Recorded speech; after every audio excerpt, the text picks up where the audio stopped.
Well, hello, that's me again. Today is October 10th. It's Tuesday, I believe. And let me start with commenting on the atrocity porn, which already has started. If you want to see how people affected by the situation in Palestine and between Palestinians and Israel, you can go and look at my blog and you can see the discussion. And evidently, and this is discussion about my friend Larry Johnson hitting the nail on its head in terms of the atrocities committed by Hamas. And people begin to go complete bananas. They begin to use the argument which is absolutely valid, of which I spoke about before, and I will continue. Israel commits war crimes and crimes against humanity, against Gaza Strip and against Palestinian population which lives there. This goes without saying. It's understood. And Mr. Putin today states again, reiterates, which everybody were talking about, that United States is not an honest broker in the Middle East, and they want to have this a thing only for themselves, the position of the broker, and that of course it takes the basically side of Israelis. And this basically opens the whole new can of worms, because we go back to the 1948 United Nations resolution about the creation of the State of Israel. And if you kind of wind it down, everything comes down to two things. Among all those commentators who still believe in the, Masonic lodge and, the Jews running the world, that actually, we are discussing about the validity of the State of Israel itself.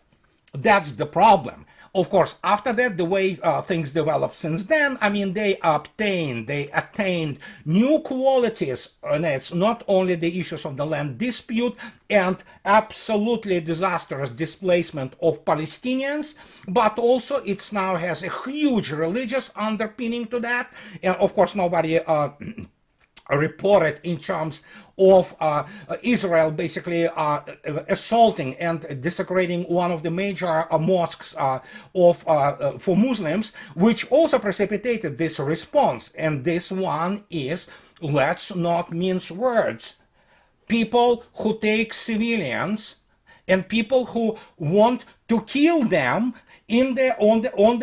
basically, how to put it, they warn it about it, that, yeah, we're going to execute them, and any targeting of any civilians without warning will be met with the execution of a civilian hostage in our custody, stated, of course, spokesman for Al-Qassam brigades.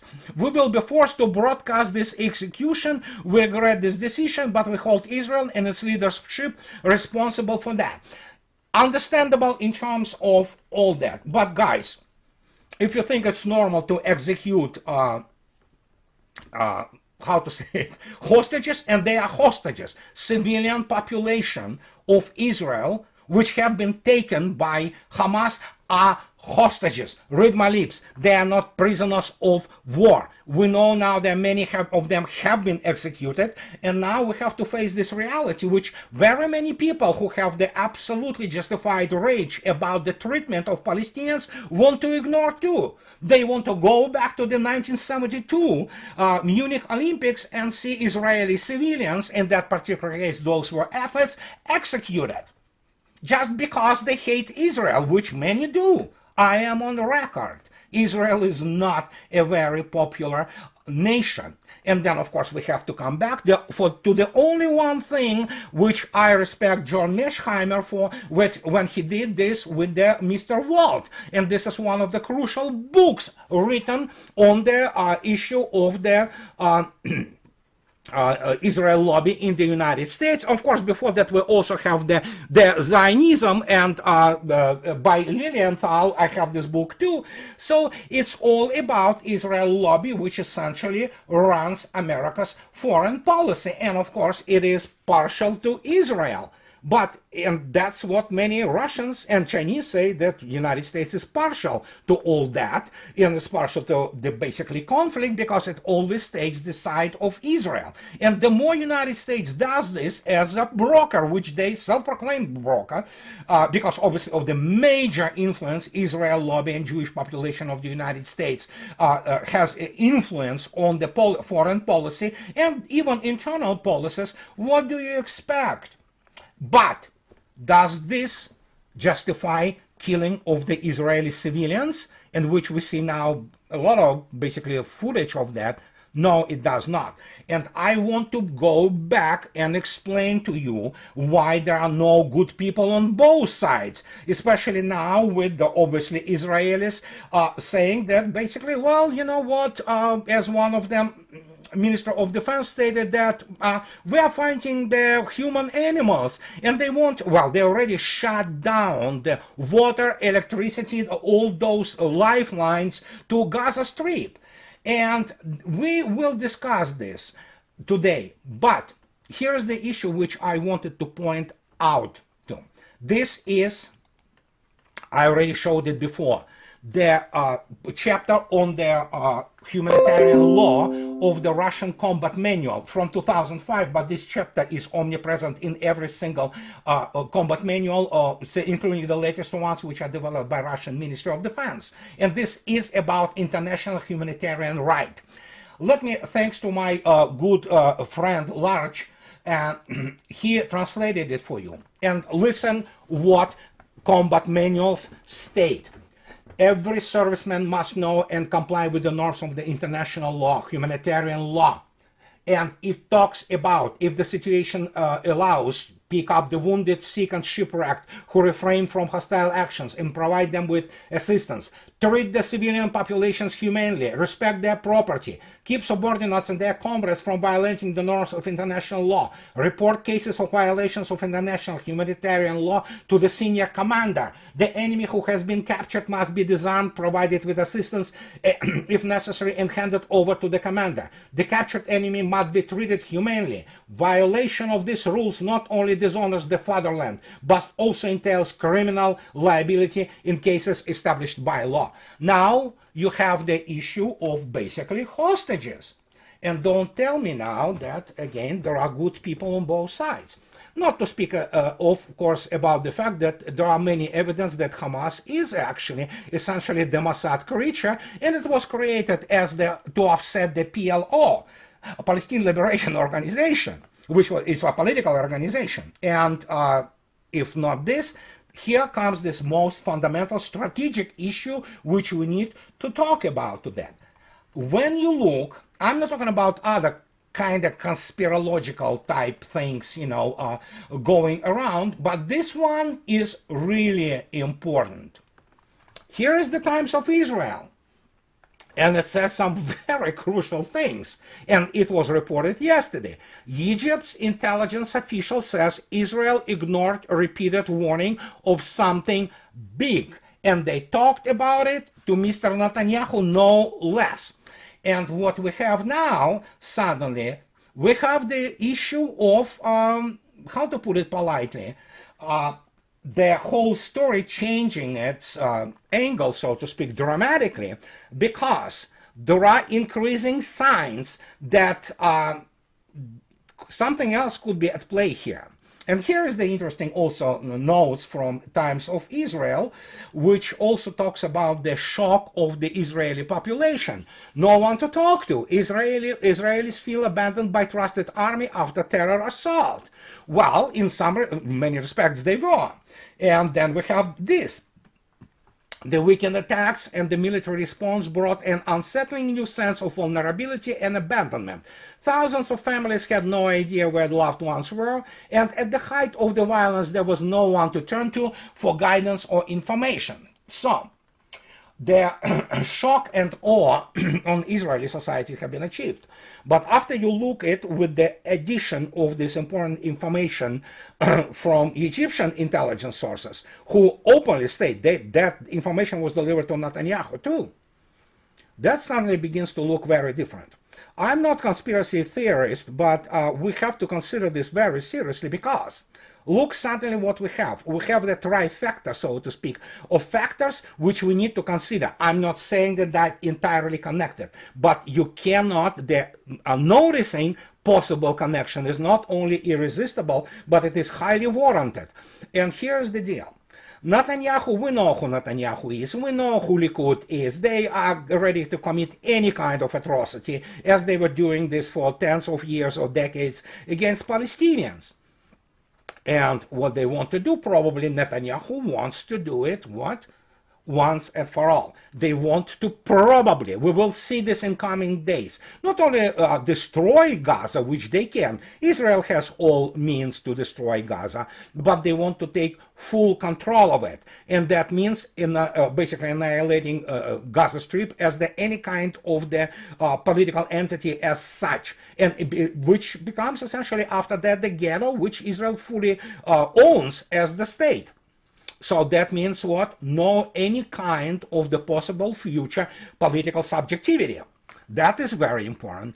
Why Netanyahu wants to do this? Well, I think considering that Netanyahu is a psychopath, he has very clear signs of that. He is paranoid, he obsessed with Iran. Last video I already gave the spread about the Iran in terms of, Israel cannot fight ground war against Iran. It will be absolutely smashed. The only thing which Israel can do theoretically, as I already elaborated, to provide or conduct some kind of the airstrike, but even for that it needs America's support.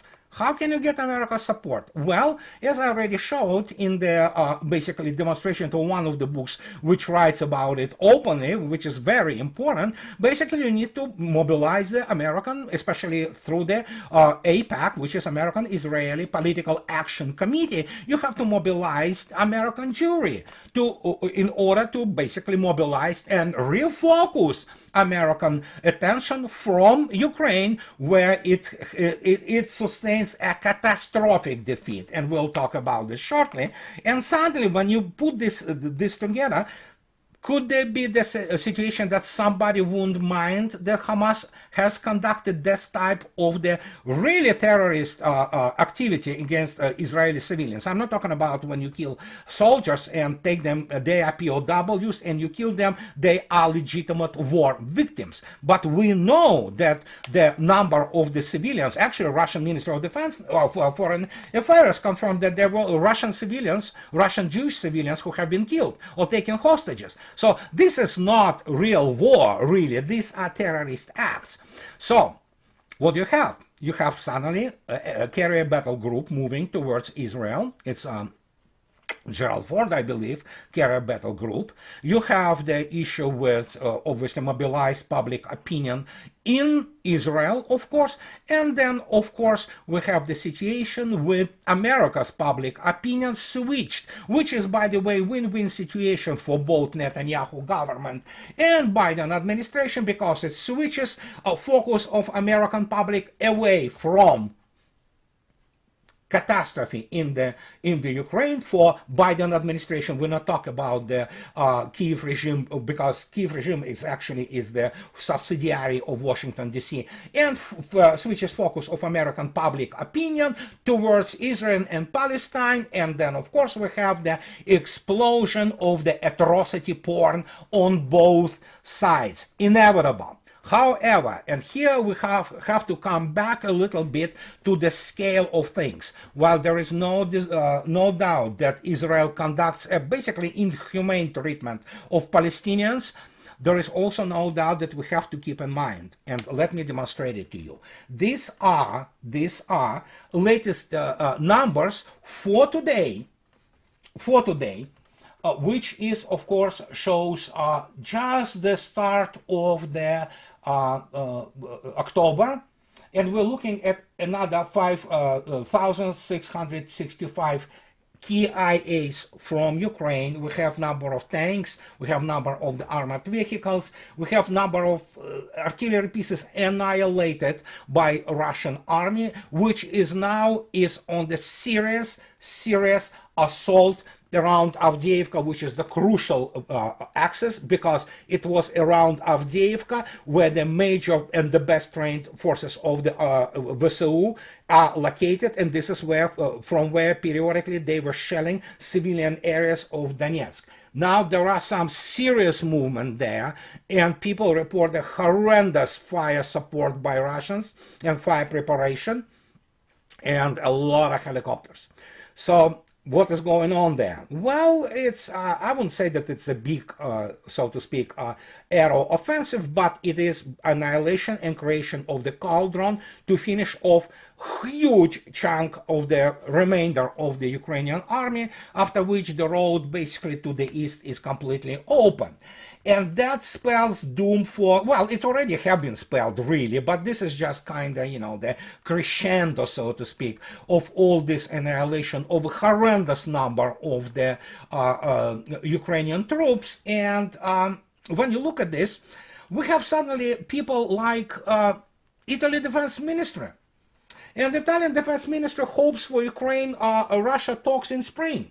So there you go. We have people who live literally in the virtual reality. They do not understand what is going on, and they continue to talk about some negotiations. Actually, there are some people in Washington, D.C. who begin to talk about it. But here it is. Italian Defense Minister Guido Grosseto believes that there may be some negotiation process between Ukraine and Russia starting in the spring of next year. Sky 24 reports.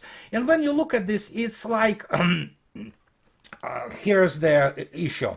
He expressed hope that the spring of 24, when the counter-offensive on both sides is exhausted, there can be an attempt of dialogue. Grosseto also expressed doubt that Ukraine can achieve the restoration of its territorial integrity through military means, including the deoccupation of Crimea. This is the delusion of the incredible scale, because you do not negotiate when you already have the military victory behind you. You basically dictate the conditions, and that's what Russia is basically dictating the conditions.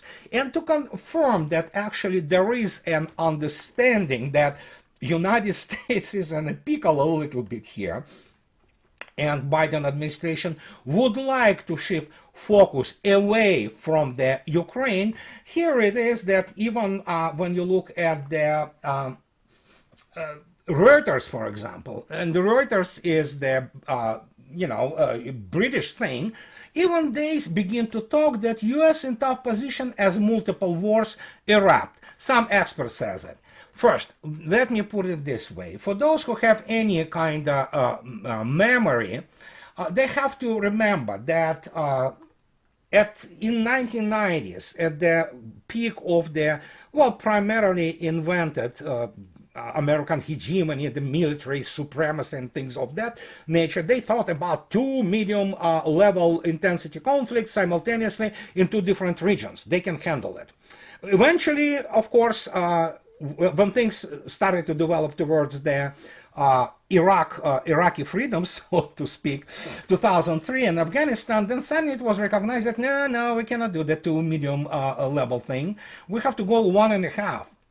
Then 1.5 have been substituted somewhere deep into the 2000s with the one medium intensity conflict which United States can conduct.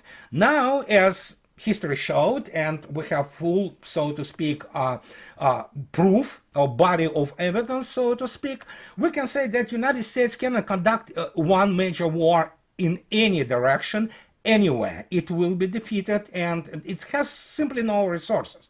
Now, does a situation with Gaza require huge resources? No. Israel Defense Force has more than enough resources as it is now to handle this situation. Let's be, I'm sorry guys, emotions are good when they actually give you some touch with the reality of the outside world. But I deal primarily with numbers. Most of what I do are numbers. I do have emotions. I do have, for example, rage when I see what is being done to peaceful civilians in Palestine. But I also also have to keep in mind the numbers, because world is run by numbers. And Israel, even as it is today, has all military means to basically squash this, Hamas or no Hamas at all.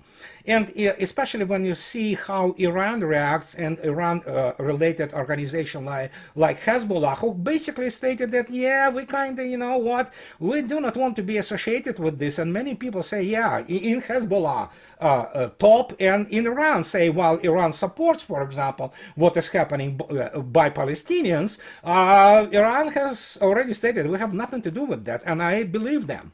So, and when you look at this, Israeli Defense Force can do it, you know. It doesn't matter how they will do it, how they will do this tactically and operationally. Will they move into the ground phase inside the Gaza? I don't know. We'll see this in the nearest days, and we will know the result.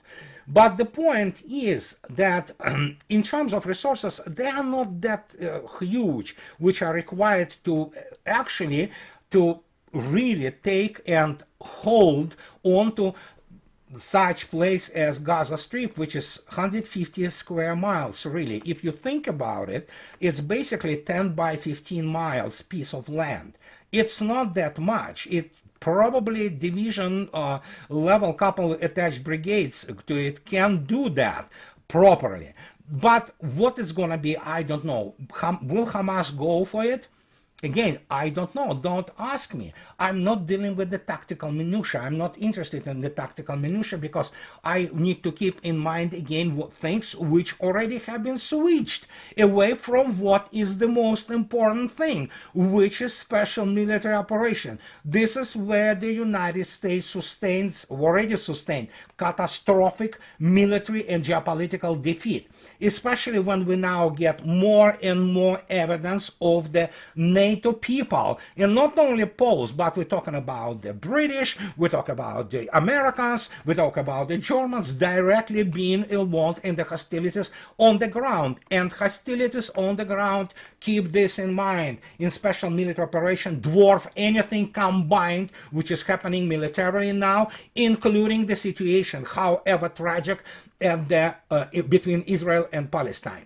So for those people who want to express their rage and, you know, say that Israel has to, you know, go and things like that, oh, go right ahead. I have nothing against that. I understand people's feelings. But we need to keep in mind larger geopolitical picture.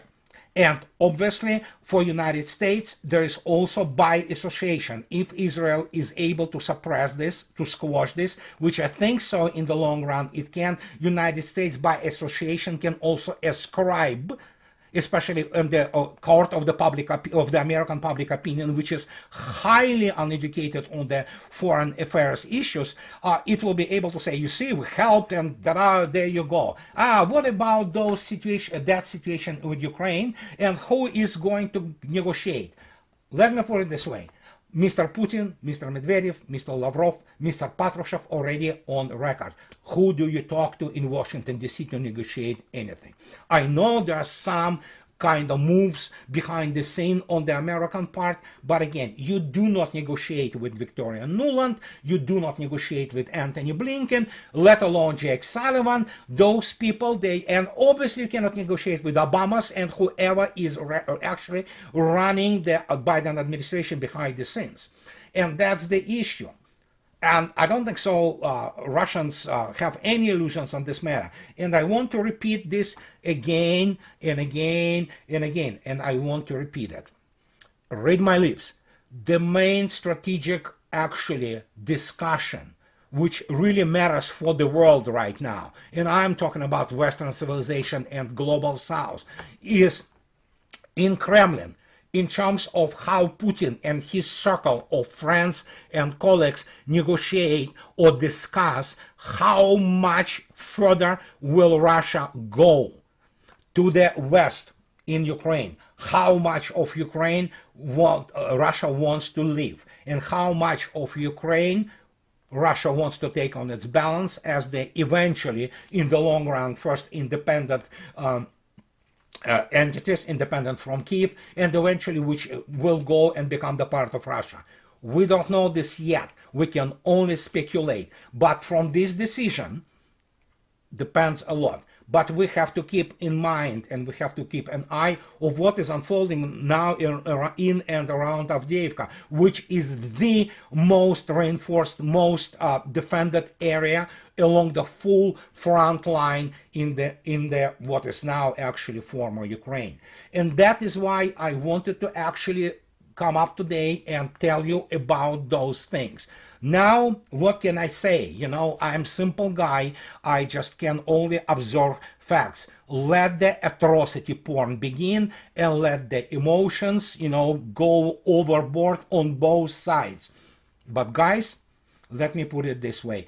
Don't get involved me in discussing those emotions. I already showed to you what it is and how it has to be treated. So, and nobody basically ever rejected the international humanitarian law, except of course for Israel and now for Hamas. And so this is what I wanted to tell you about. And as always, those who like what I do, please subscribe to my channel, and those who can afford, please support me on the Patreon or buy me a coffee and too. And I'll be talking to you later, guys. Bye bye.